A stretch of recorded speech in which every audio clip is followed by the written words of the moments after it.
بسم اللہ الرحمن الرحیم۔ السلام علیکم۔ شیخ اسماعیل رحمہ اللہ اپنی فطرت قناعت کے سبب کبھی کسی کے سامنے دست سوال دراز نہیں کرتے۔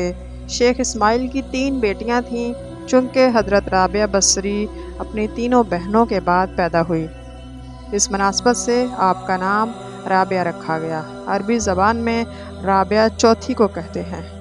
جس رات آپ پیدا ہوئی، شیخ اسماعیل کا بے سر و سامانی کا یہ عالم تھا کہ کوئی فالتو کپڑا نہ تھا جو نومولود کو اڑایا جائے، اور رات کے وقت چراغ جلانے کے لیے گھر میں تیل تک نہیں تھا جس سے روشنی کا اہتمام کیا جائے۔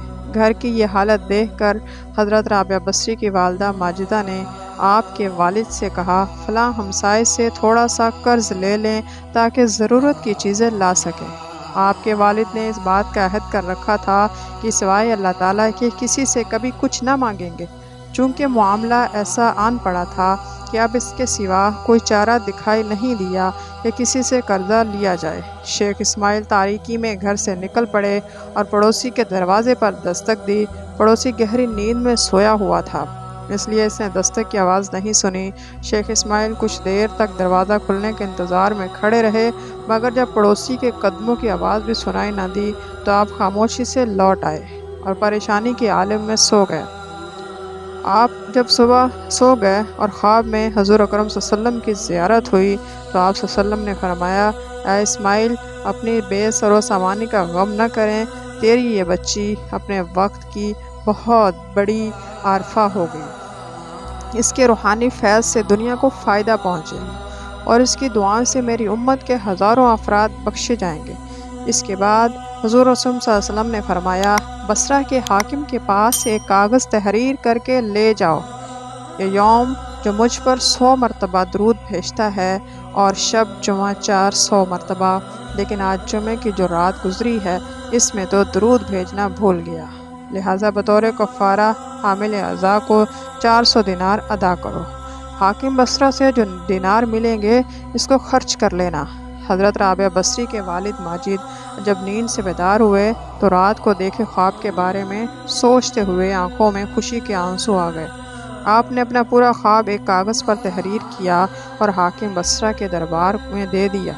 دربان خط لے کر حاکم بصرہ کے پاس آیا اور شیخ اسماعیل کا لایا ہوا خط پیش کیا۔ حاکم بصرہ نے جب خط پڑھا تو اس کی خوشی کی انتہا نہ رہی۔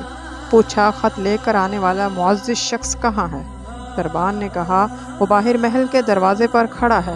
حاکم بصرہ تیز قدموں کے ساتھ محل کے دروازے پر پہنچا اور شیخ اسماعیل کے ہاتھوں کو بوسہ دے کر کہنے لگا، آپ کی وجہ سے نبی صلی اللہ علیہ وسلم نے مجھے یاد فرمایا ہے۔ اس کے بعد حاکم بصرہ نے بڑی خوشی کے ساتھ 400 دینار شیخ اسماعیل کو پیش کیے اور اسی خوشی میں اس نے 10,000 دینار بطور شکرانہ غربا فقراء میں تقسیم کیے۔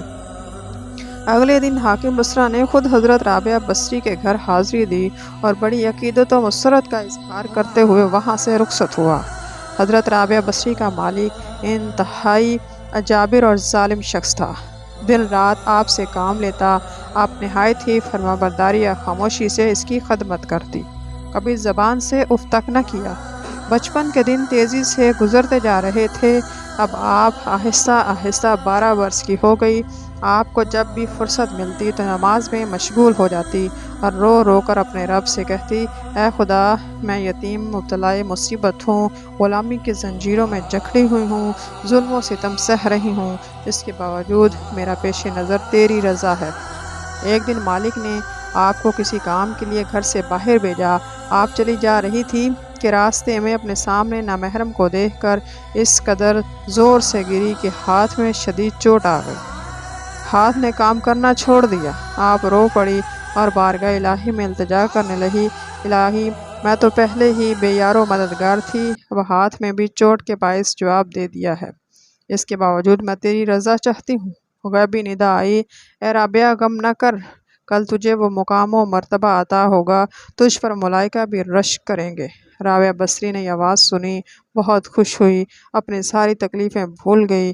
آپ بہت خوش گھر واپس آئیں اور اپنے حسب معمول میں کام میں لگ گئیں۔